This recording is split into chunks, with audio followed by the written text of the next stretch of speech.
kwa maana tumeona viongozi wengine wa kisiasa wakianza kusema kwamba watu wasusie utalii hapa Kenya, wakisingizia kwamba hakuna usalama.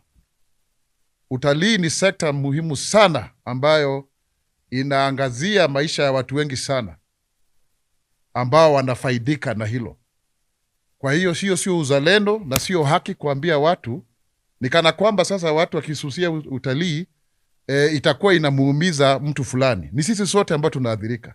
Ni sekta ambayo inatupatia kipato kikubwa zaidi kwa sababu ya vile Wakenya wanafaidika.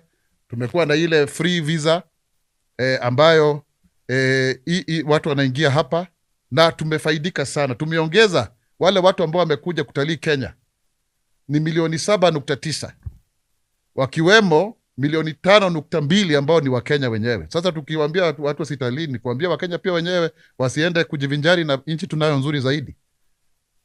Zaidi ambao wa kutoka nje milioni 2.7 ambao wamekuja.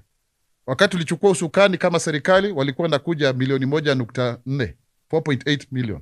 Sasa itakuwaje wewe mwenyewe kama kiongozi ama wale viongozi wengine ambao wana azma wanasema wana azma tofauti, utawezaje kusorotesha uchumi kwa kuambia Wakenya wasiingie kwa kisingizio? Na kama kuna mambo ya kutakuwa na usalama, wizara husika ipo.